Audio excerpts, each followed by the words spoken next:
Good evening people, happy Socialist Sunday and welcome to a very tense Sunday live stream here on my left eye. I'm your host Lefty. You're all very welcome on the stream. Yes, very tense. A couple of developing ongoing situations while I'm on stream that we're going to be monitoring and talking about as well.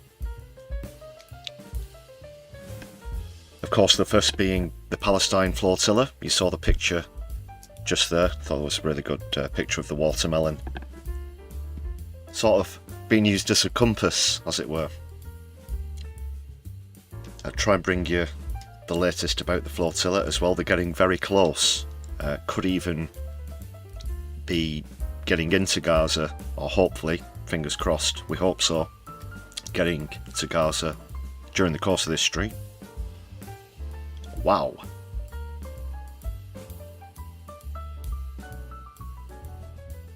And I'm sure you've noticed the other developing situation today as well, this ICE protest, or multiple protests of course in Los Angeles.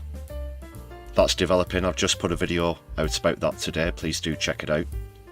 Also did another little video about Musk and Trump's falling out earlier in the week for you to enjoy. So Los Angeles is like 8 hours behind us here in the UK. This stream's coming to you from Manchester in England. So it's just gone midday.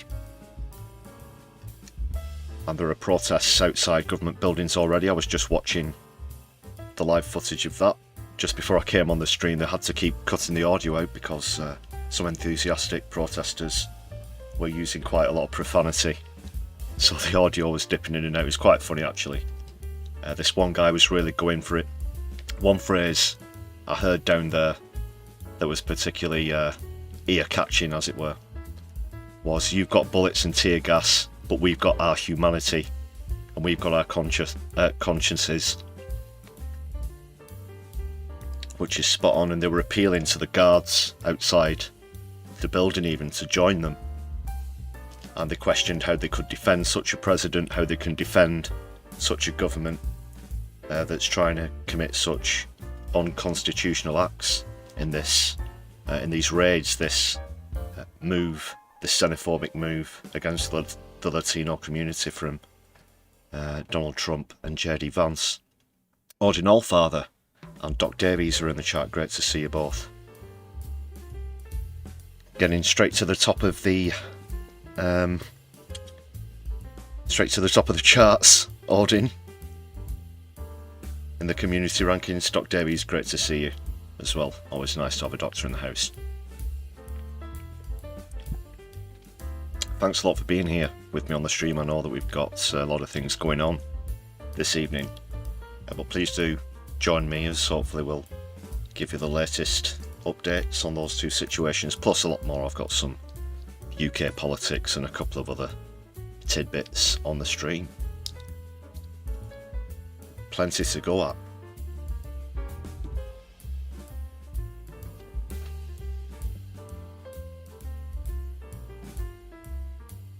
Obviously I'll go into the raids and the protests in Los Angeles in more detail later. For now though, I just want to say obviously I'm disgusted by Trump and the ICE. But it is good to see citizens standing up in this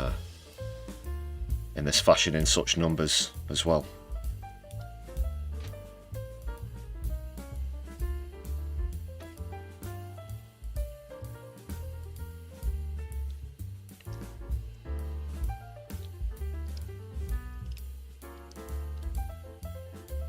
Oh yes, Odin.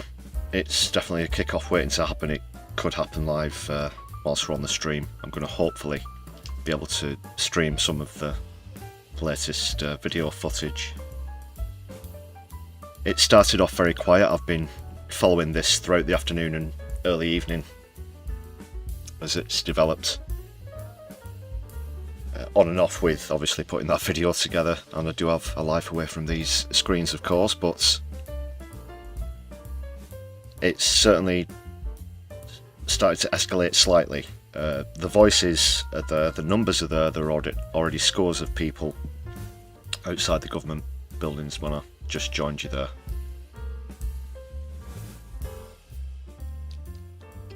And they were certainly up for having the thoughts heard and the voices as well. Yeah. So solidarity, I wish I could be down there myself. That'd be great to bring you some footage and interviews, but California is a bit of a trek. Just a bit of a trek from Manchester. You'd have to get more than 2 buses, you know. Yeah. Even if you're on a B network hopper. Which people from Manchester will get the reference.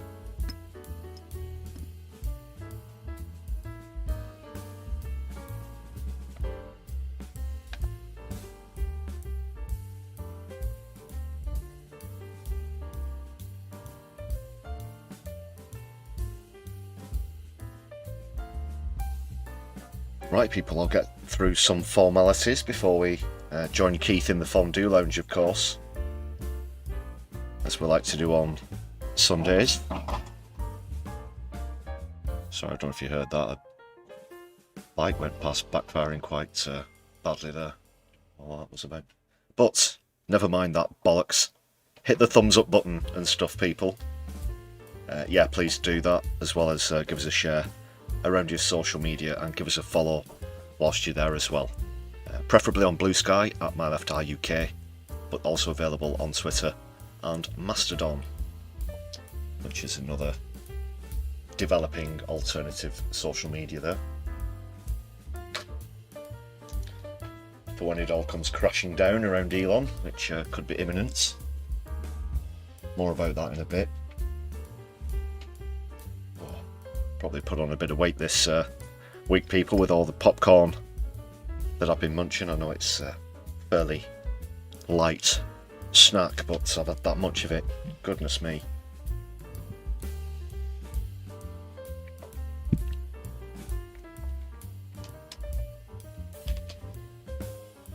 So that's been a slight comedy reprieve to the ongoing madness, the breakdown of society, and just general dystopia that capitalist society has ultimately brought us to. But let's keep it light-hearted, people. More doom scrolling to come. Chris, great to see you. Thanks for those comments on the video earlier, really do appreciate that as well. That's another thing that can give us a boost on the algorithm. So if you've already seen those latest vids, please do go back, give them a rewatch, and add a comment.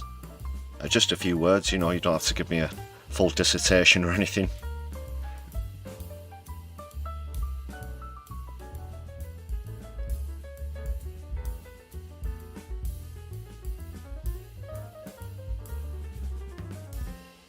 Yeah, and if you watch them back, it also gives the returning viewers stats a boost as well, which is also not a bad thing.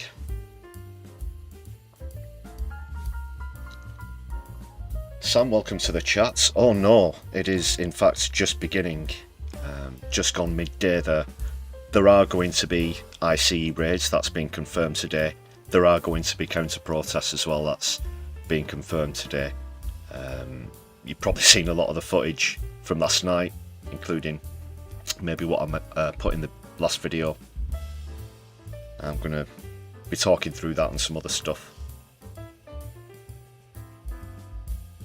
But it was tear gas, the works, rubber bullets as well, I believe. There were some reports of looting in some areas. This is in Compton and Paramount, which are bordering counties of Los Angeles. But now this is the first night with the National Guard. The National Guard are going to be going in there as well. I mentioned in that last video as well about particularly ridiculous call for the Marines to be in. I mean, the National Guard is enough. That's already an overstep. That's already an overreaction, I should say. A knee-jerk reaction. It's overkill. But the Marines, you know, don't think so.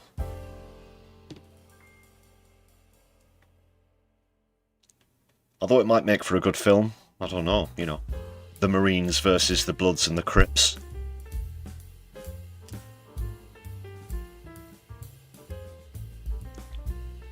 Two infamous LA gangs, of course, which was the vehicle for some old school rap legends. Sneaky Fish, thanks for joining us as well. So yes, it's far from calmed down. I dare say this is just the beginning. You'll probably see some scenes the likes of which we've not seen, and I've even heard mainstream commentators making similarities as well to the Rodney King riots, the LA riots from the 90s. I don't know if you've ever seen any of the footage of that, which followed, of course, a now famous police beating on a young black man who was killed, Rodney King. The establishment, of course, jumped through hoops to protect the, I think it was 3 or 4 police perpetrators in the end, and they were found not guilty, and people just didn't stand for that. If you're familiar with that case as well, there's one, but you'll have heard maybe stand-up comedians as well point out that one of the officers' name also sounded like a particular racial slur, which I won't repeat here on the live stream, which rhymed with the word soon. Yeah. Hedy, thanks for joining us. Great to see you, brother. As always, happy Socialist Sunday.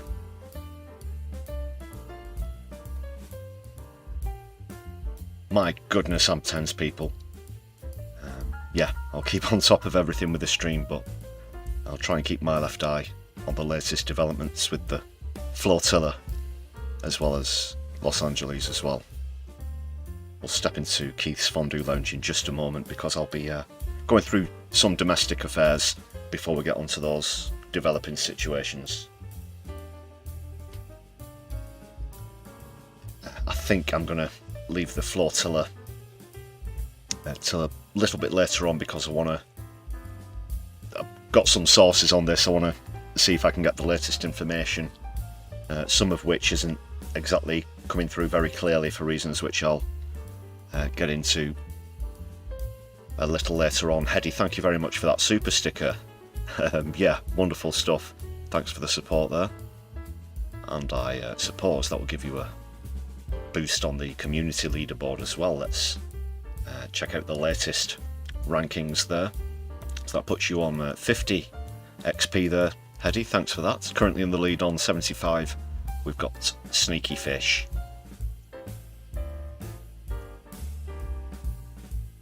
And FSM is the dog is also here.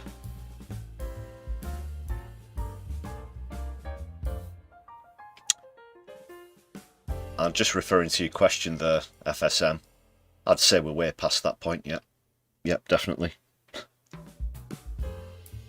Proof, if any more were needed, of his authoritarian intentions, of his far-right leanings, and feel free to use the appropriate monikers, the appropriate name.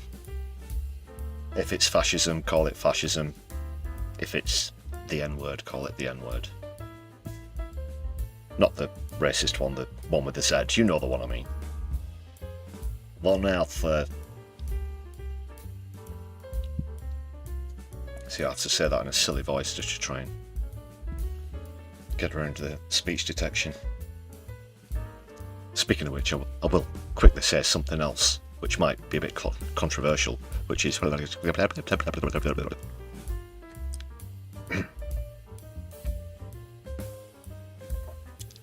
And you can de-scramble that message using the new My Left Eye decoder, which is available for just £9.99. No, I'm only joking. Right, let's get into the lounge. Let's kick Keith's door down and get some fondue. And just very quickly, before I do that, I just want to say a very quick thank you to Herbie Ranger and the Supersonics, the Sunday Livestream background band.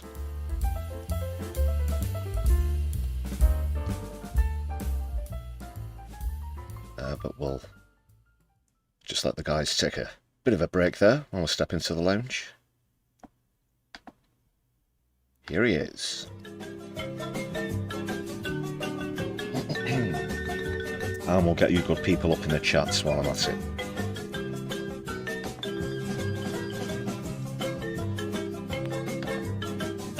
Let's get that on screen.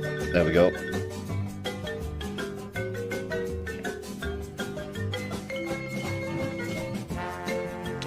Thanks for the solidarity flags in the chat, people.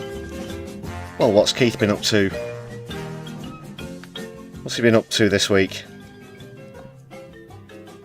He's been under the cosh, of course. The last time I was with you was Wednesday's PMQ's live stream, when even Kemi Badenoch managed to land some very easy punches, didn't she? There's potential U-turns over winter fuel payments, of course.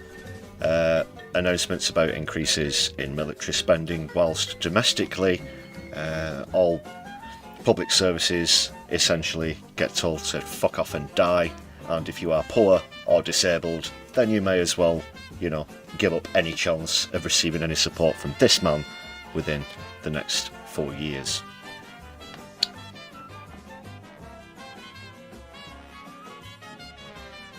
But it's not just that, people.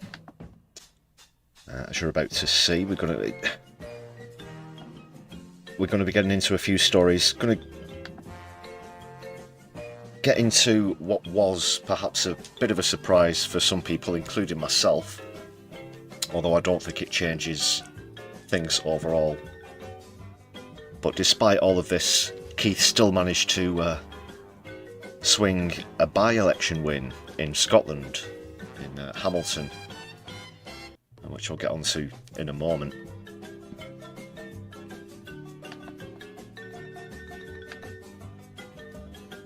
That was, of course, quite a bit of a shock. Well, speaking of shocks as well, yeah, just very quickly, of course, since I was last with you here on a live stream, the chairman of Reform UK has quit and then rejoined, Humza Yousaf, which is just mind-boggling. Of course, he quit over the remarks on Wednesday that we were all shocked by, as we saw a Reform MP stand up and call for a burqa ban in the UK.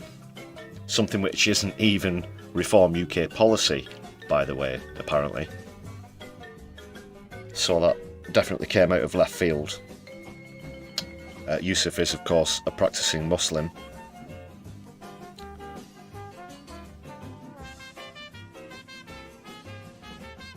But he's since returned to his position, and they say a week's a long time in politics. It's just been 3 days, 3-4 days since I was last with you, and we've seen the head of a UK political party quit and be reinstated in that time. What a time to be alive, people. Back to Labour issues, though. We're also going to go on to see a really cringeworthy attempt to save face from a Labour MP on Sky News with Trevor Phillips earlier today about some apparent unpopularity and a chant about Keith coming from the crowds of a football stadium, which I'm not sure if you know what I'm referring to. But the chant was that Keith is something else that begins with a soft C. A curly's T, not a kicking cur. Hedy, thanks for another super chat there. The Freedom Flotilla is close. Well, that's good news. I'll actually...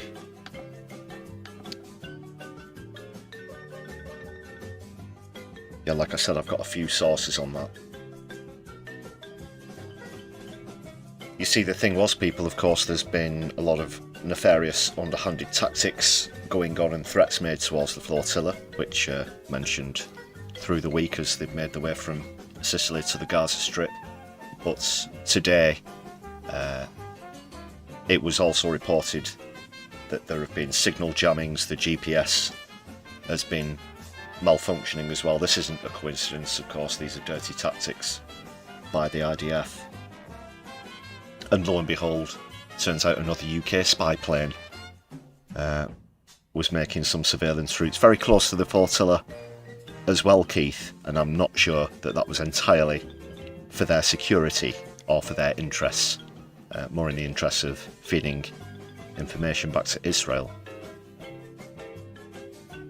And who we got, of course, behind Keith in the lounge? It's Peter, you know who. I can't say his full name without vomiting, but he's been sort of brought into things this week as well, isn't he, with the Trump and Musk falling out? And Musk's turned around and revealed something that, let's be honest, a lot of people have been more or less certain up till now about Trump's relationship and closeness to the late Jeffrey Epstein, who of course was a close friend of Peter's, to the extent that Jeffrey Epstein used to have a little nickname for him, which was Petey, apparently, wasn't it? So I dare say that whatever dirt Musk might have on Trump, he also has on Peter, but you know who. He's so serpentine, isn't he?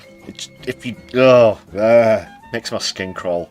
It really makes my skin crawl. He does this thing with his mouth. If you ever have to subject yourself to watching him in an interview, it rests behind his tongue in this kind of almost,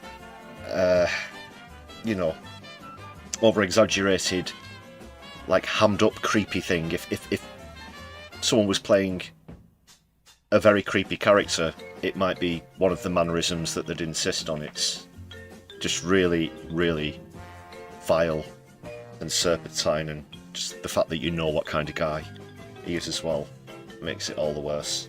I can't stand him. I can't stand him.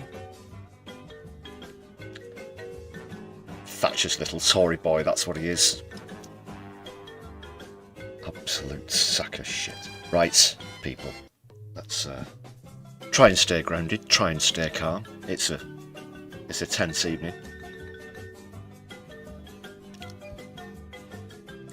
I've got something else from Labour's social media as well that's worth raising a smile. Also, do you remember we had a look at that obvious planted comment that was, could have been written by Rachel Reeves herself from Facebook the other day.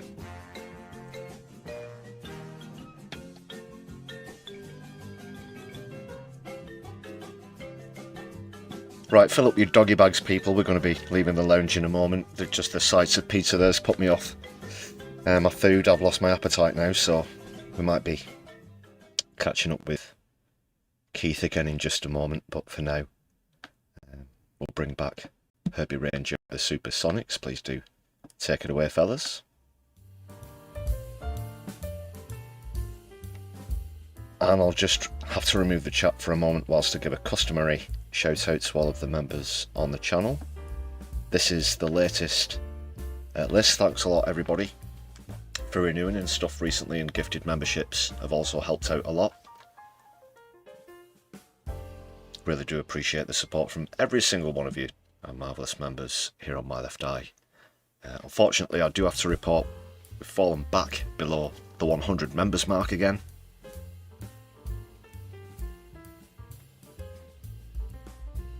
But I did anticipate that would sort of fluctuate around above and below the line. We will get there where we consistently stay over 100 and thence onto a higher target. So just a reminder for anybody who does have renewals coming up, please do check your status.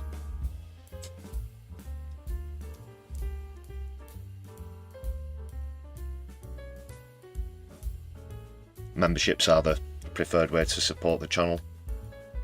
Grows the community, as well as helping to sustain my left eye.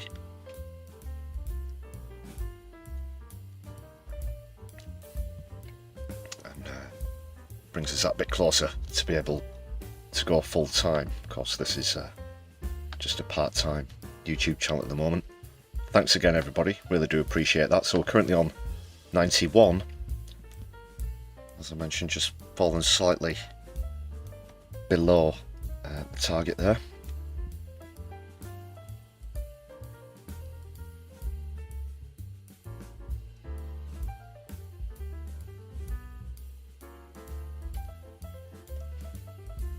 But we are a solid crew here.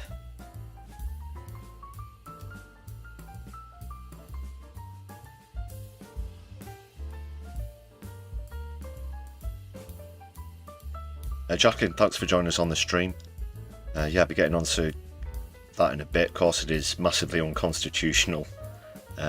It's outrageously, outlandishly crazy for the suggestion that Marines could go into LA. That is against US citizens.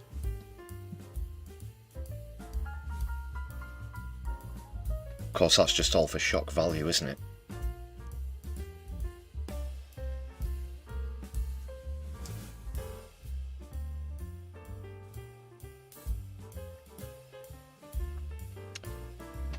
And yes, Odin, where Trump doesn't concern himself with the Constitution perhaps as much as others would, I'm sure that a lot of citizens actually do care about the Constitution.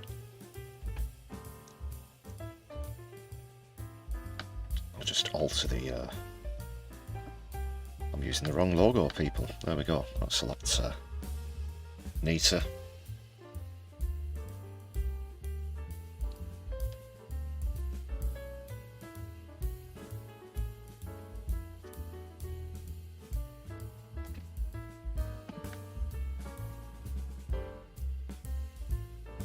Right, I'll start to get into things and then we can see the latest there from Los Angeles.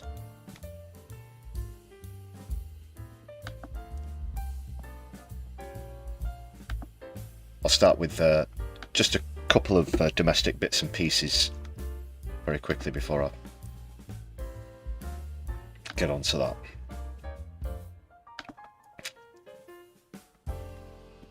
Just this quick bit about this by-election win.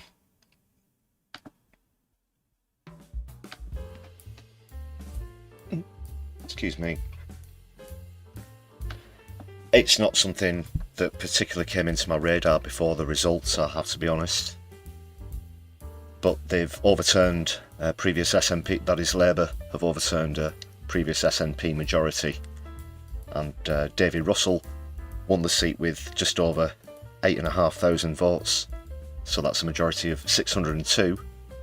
This was following the death of the MSP Christina McKelvey, who had represented the constituency since 2011, so it was seen as still a pretty so-called safe seat up there in Scotland. But like I've been saying for a while now, the concept of a safe seat should more or less be out the window at this point.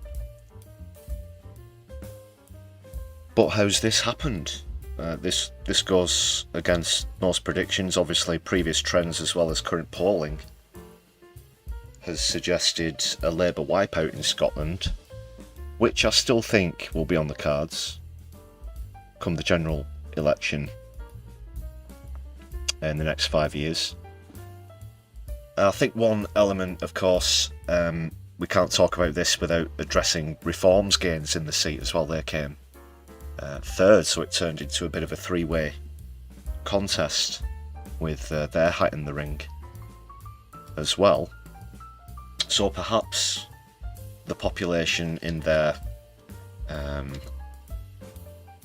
sort of fear of the progress of Reform, decided they'd vote for Labour for some ridiculous reason. I don't get it. It's a confusing result.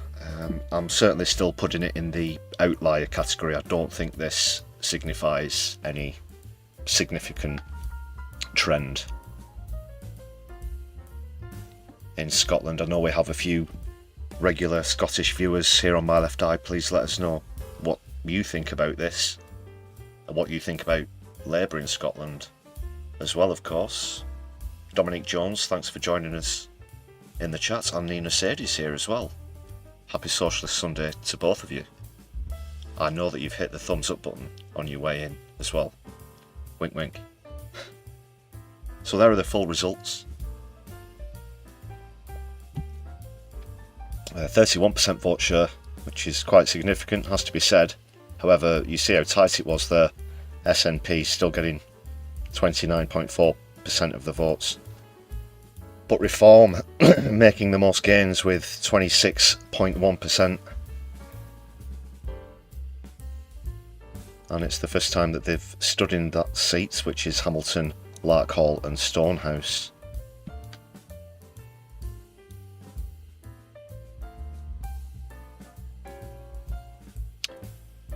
So it looks like Anas Sarwar's got something to smile about for a change, unfortunately. So come on Scotland, let's not have any more of this. We've really got to keep Labour and Reform at bay. Please get independence. They're not going to get that from Labour, they certainly won't from Reform either. So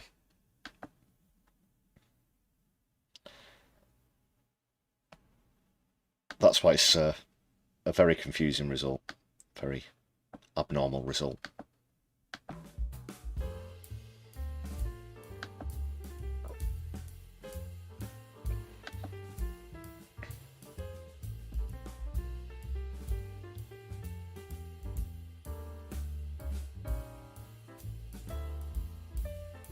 Just wanted to quickly sneak that one in there. I think we're going to have a bit of a comedy break at this point, people, whilst I just check on a few sources for those two developing situations. Don't want to miss any live incidents.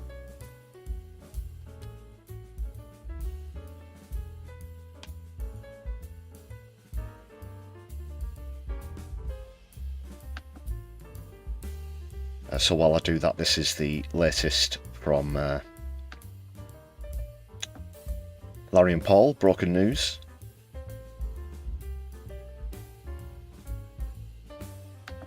I'll just have to bring that one in, actually. I thought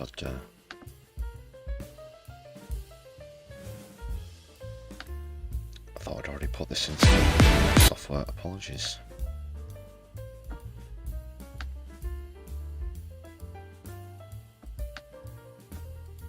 It won't take long. Right, people. Larry and Paul.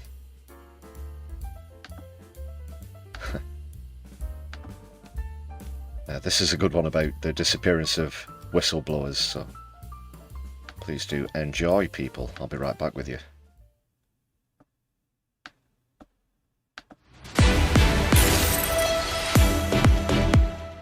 Welcome to Broken News. A well-known whistleblower has died in what we are going to say are non-suspicious circumstances. The 34-year-old man had last week published damning evidence suggesting the corporate giant he worked for was involved with all manner of evil things. But Broken News understands that's not relevant. Our reporter has more. Well, it was here in the apartment building just behind me that the body of Daniel Winstanley was found. Authorities say the happily married father of 3 young children appears to have taken his own life by repeatedly hitting himself over the head and body with a hammer and then gaffer taping himself to a kitchen chair. He was an employee of Global Megabrand Incorporated, working in their advanced R&D department just behind me, until last week when he was dismissed for leaking important data which implicated the technology, pharmaceutical and food giant in corruption, manipulation of safety test results and getting involved in a teeny-weeny bit of child slavery. Well, the news comes only weeks after the death of 27-year-old Deanna Burnside, another Global Megabrand Incorporated employee and whistleblower who tragically and unexpectedly ended her life by shooting herself in the back of her head and then setting fire to her own body after she'd passed away. Well, that case itself came only days after the tragic and unexpected death of whistleblower Vipal Amritraj, who threw himself through a plate glass window and off the top of a 42-storey building shortly after booking a nice holiday to Crete. Well, some campaigners have called on the police to investigate the deaths as possibly connected to whistleblowing. But a press release from Global Megabrand Incorporated says the deaths are not connected to whistleblowing. So that answers that. Back to you. Thank you. Good to know that's all settled. What a lovely story. That's all from Broken News. You're up to date.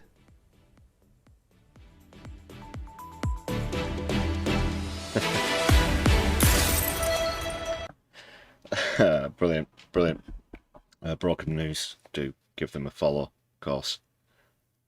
You might have noticed as well, the pictures that they were using are actually soap opera characters from a soap opera here in the UK, Coronation Street, which is set in a fictional area of Manchester. Yeah, Weatherfield, which doesn't exist, but it's supposed to be in North Manchester, Salford area. Everybody's probably heard of that, though. Broken News, yeah, brilliant stuff. Whilst that was on as well, we had very generous gifted membership from Hedy. Thank you very much for that. 10 gifted memberships, awesome stuff. So I've changed the membership target now. That takes us back over the 100 as well, so super duper stuff there. Thanks a lot. Long-term support of the channel as well, Hedy, so massive shout out to all your contributions. Thanks again.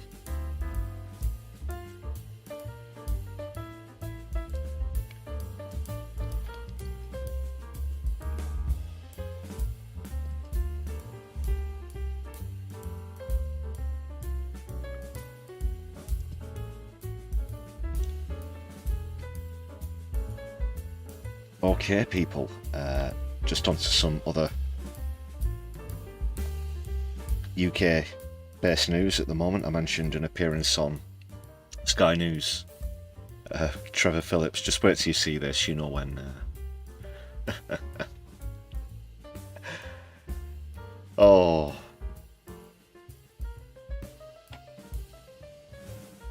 You know when they get served up the answer, and this one's particularly awkward because it concerns a chant from a football crowd featuring some profanity. Obviously, Trevor Phillips from Sky News doesn't use the word, but I'm somewhat of a rebellious live streamer myself, so I don't mind telling you that this is going to be a response to chants that Starmer is a cunt. We're coming from the crowd. This attempt to try and make light of it is just utterly cringe-worthy, people. Last night, an anatomical word, which I can't use on... It's cunt, it's the word. I'll use the word. Sunday morning. Even on a Sunday, I'm not scared. Was chanted about the Prime Minister. It had 4 letters in it. Isn't it really early in your term of office for that level of unpopularity? Yeah, they normally don't get onto the C word stage until the second year. I'm not a football follower. I only watch when the Brighton and Hove Albion are playing, and I don't think the fans of Brighton would use such words against about Keir. What? Well, first of all, they didn't even vote for him. That's a Green Party seat, and I'm sure that there will be people from the Brighton and Hove area, maybe not in the football ground, but yeah, we've called Starmer a cunt. It's football. It's football chanting. It's part of the. Is it not part of the the spirit of the game. The pretend I don't know anything. What is a football? What is the footballs? I know nothing of this. This is an alien concept to me. You're talking to me as though this is the most popular sport in the British Isles. No? What's this again? They're kicking around a bit of grass, do they? Tell me what's this about. I don't know anything about the football. Well, the England manager says he thinks it's pretty unacceptable, and even my team, which is pretty rough, I don't think we do that. Right, OK, well... The point is isn't this disturbing? A disturbing signal. This was at the England-Albania match, by the way, yesterday. England scraped through 1-0. Not for the government. Actually, we have a Prime Minister that has taken really tough decisions when he came in. People have to understand... The tough decisions. Oh, he's taken the tough decision. I'm sure it was really, really tough for a rich person to choose not to tax the rich and to impose austerity on the poorest in society, or to take away winter fuel payments, or to take away PIP payments, or to take away support for students, for example. And in a lot of cases, to take something away and then give half back, like we've seen with the free breakfasts at schools. Obviously, that programme is something that Labour have been harping on about, that they're trying to laud as some sort of progress. But recent policies, of course, don't turn out to actually benefit people as much as keeping in the things that they've taken away would have. So it's taking two things out of your hand and putting like a half of one back in. Yeah, really tough choices. In the meantime, the wealth gap gets ever wider, ever increasing, as we've seen sickening amounts of private profit, whilst ordinary people struggle. Perhaps if they actually acknowledge that elephant in the room, then it would answer the question as to the massive downfall at unprecedented speed in the popularity of a newly elected government. Understand that when you win an election, things don't go back to zero. You start off where the other lot left off. And we've had to do some really difficult things because they didn't take the difficult decisions in office. It's forced us to take those difficult decisions in office. But now, when you... But that's only applicable if you keep the same framework, if you're using the same systems, if you're doing things the same way that the outgoing party did. And that is exactly what the Labour Party are doing. They're not doing the big stuff. They're not making the monumental big changes, laying new groundwork to actually turn this country around and get us in the right direction. So, of course, if you carry on doing the same thing, you're going to get the same results. And they know exactly what they're doing. We all know that the money is out there. Again, it's in the hands of the super rich, but they daren't take this because we know that these are their backers, and it's all just part of this sick establishment system which won't ever admit that the problem is austerity and that the problem is capitalist greed and corporate greed and the hoarding of wealth by a small amount of people to the detriment of thousands of times the number of billionaires that we have in this country. It's utterly sick. Guitar Guy 80, great to see you in the chat. Thanks for joining us. Happy Socialist Sunday. You see the results of the spending review and how we're prioritising children, children's future and the future of the economy so that kids get into an economy which actually... The last I heard, the main beneficiaries of the spending were going to be military. The military, because there's a bottomless pit for war, isn't there? But we're always looking under the fridge and behind the sofa for a few pounds for public services and then saying, oh, sorry, there's nothing there. The Tories didn't leave us anything, and continuing to condescend to the British public by using analogies that equate a country's economy to a household budget, for example. As if we don't know the concept of the Bank of England, of borrowing, and the fact that we can borrow money from ourselves. The Bank of England itself almost being a license to print money.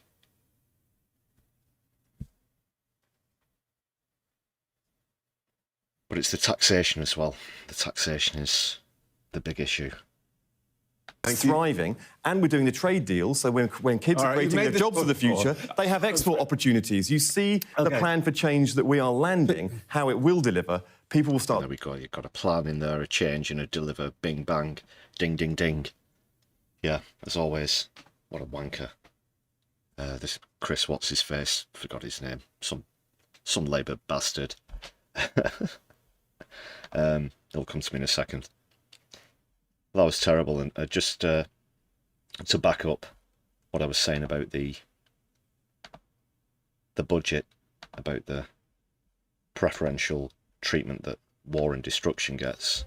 Just 1 second, I've got another example here. Where did I put this?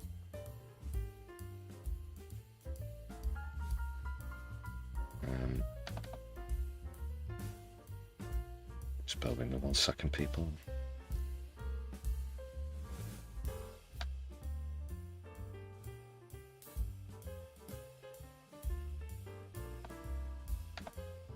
Just going to locate this.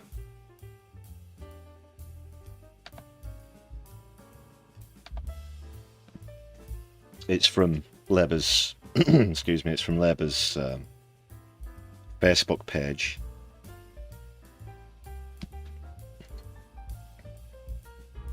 Try not to waste too much of my time, you know, posting comments on there. Obviously, I don't follow them. I'm not a member or anything anymore, but it does still come up on my feed in the brief time I get to scroll on there.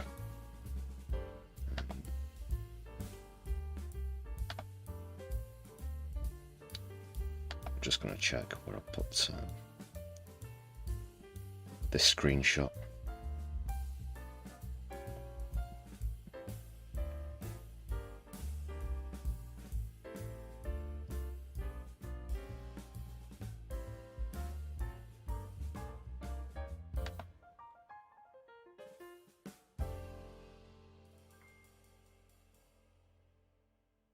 Yep, that's the one.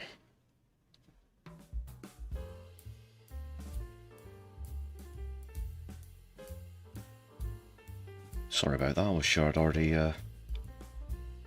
uploaded it to the broadcast software, but I've got it here.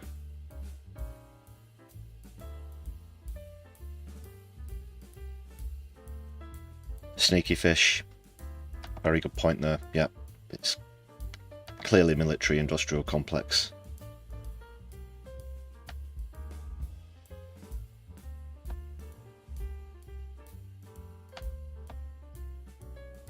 I've just found something else that I'm going to include in the stream as well.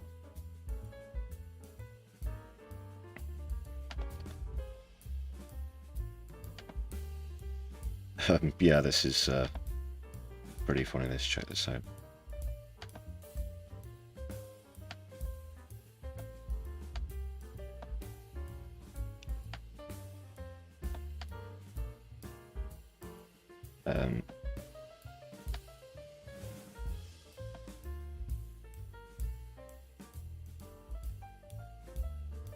So yeah, it was again Labour trying to gloat over energy bills this time.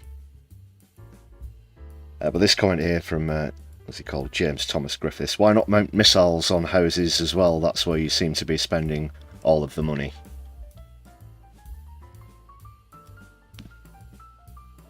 Labour claiming there that they're going to be giving families up to, or saving families up to £530 a year. Actually, it is. Which, of course, spoiler alert, it actually isn't. Yeah. Industrial military complex.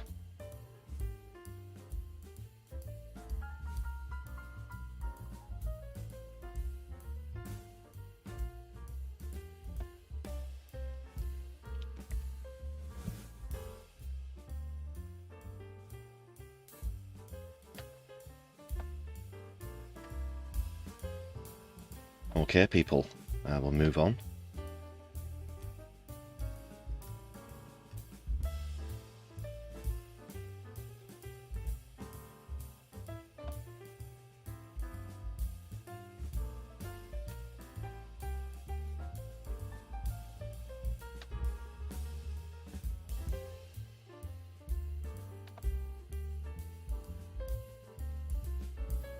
Oh, yeah.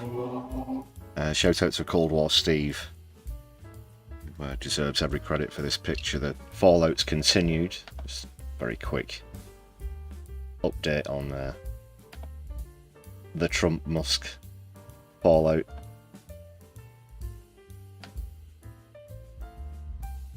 People are trying to get him to kiss and make up, but that's not worked out particularly well. I think he's had his official account suspended on Twitter now, has he?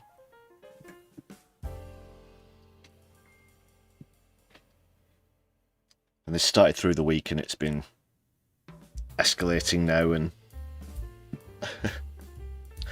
when I made the video I was actually only joking when I said that Trump was probably thinking about getting a sale value refund on his Tesla, and then the day after, I don't know if he came across my video himself, but then that was actually announced that he was doing that as well.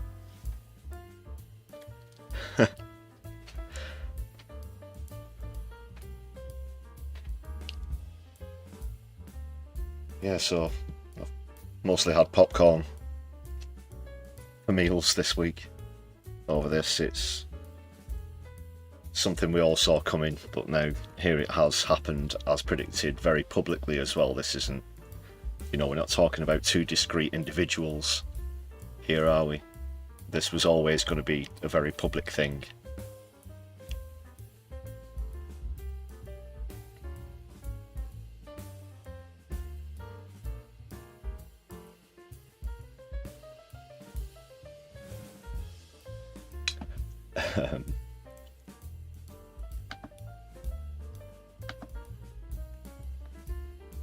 So I think Trump's maybe hoping that what's happening in Los Angeles will be a distraction from this.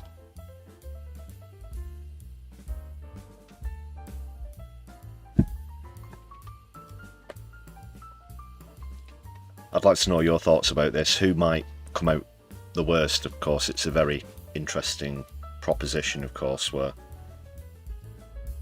wealth and power is concerned. You've got, on paper, the richest person in the world versus arguably one of the most, well, potentially the most powerful man in the world.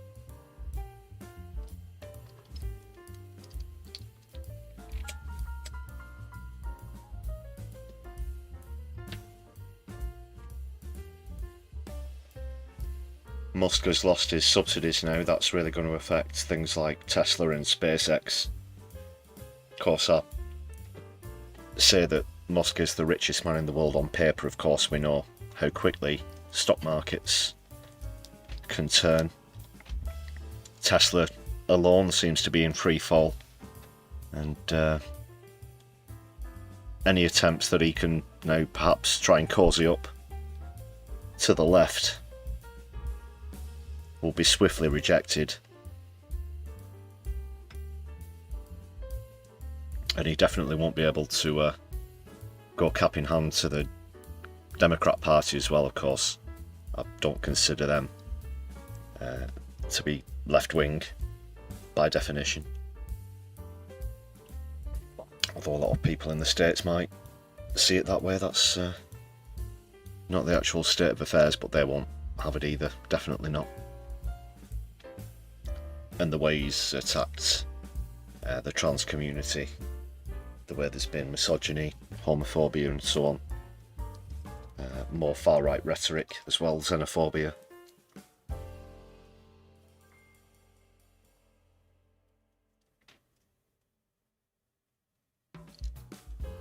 He can stick it up his rich man-child fucking, yeah, backside.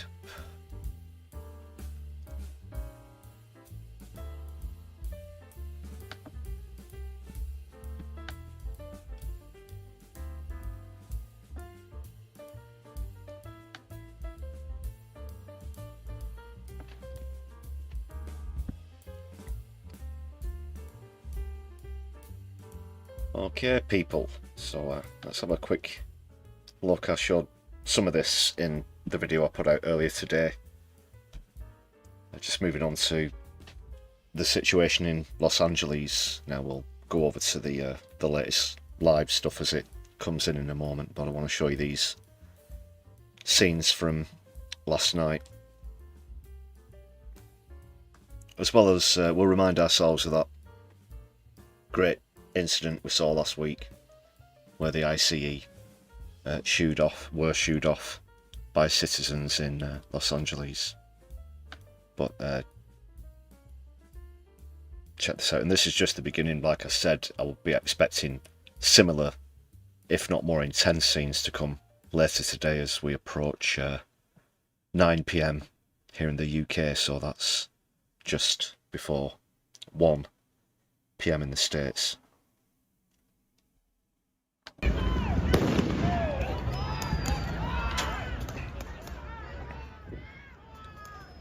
Yes, this was last night. You can see people waving Mexican flags there, the Latino community, Mexican communities, Venezuelans, people from many areas of South America with the ancestry are being attacked, are being targeted by Donald Trump and the ICE. You can see here tear gas being fired. There were 29 people arrested yesterday, several others, hundreds of people were detained.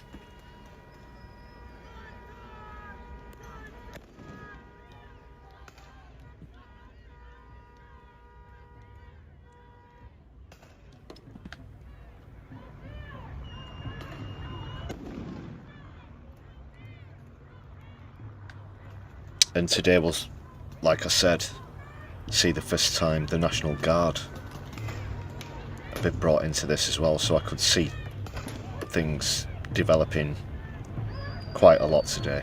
I think it could get pretty heavy. Maybe some of the worst scenes will come overnight because, of course, LA being 8 hours behind us here in the UK.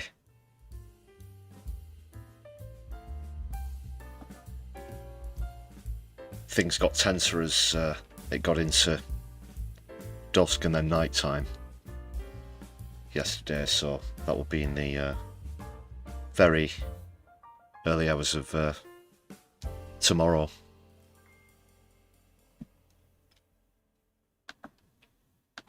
Let's see what's happening. Got the news feed here.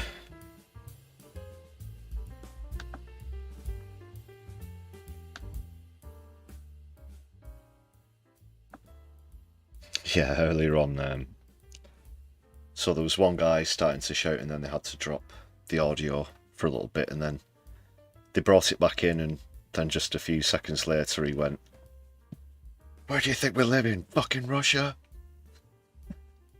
And then they cut it off again, and it went over to this lady and she was giving out to the guards outside.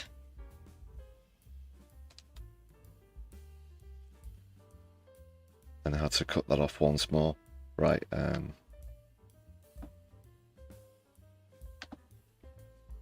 just bring up the feed. National Guard have arrived.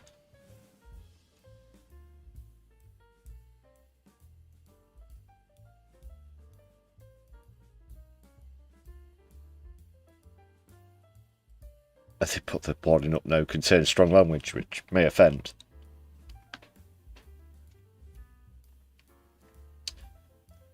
It doesn't seem particularly well organised at the moment. National Guard soldiers say they don't know where they're being deployed.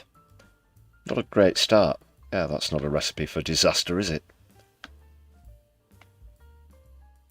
Local officials have said they don't really want them there, so we'll have to see what kind of role they have. So far today it's been relatively quiet, although there are further protests expected this afternoon outside City Hall. I did see some of those earlier, which would have been during the morning in Los Angeles.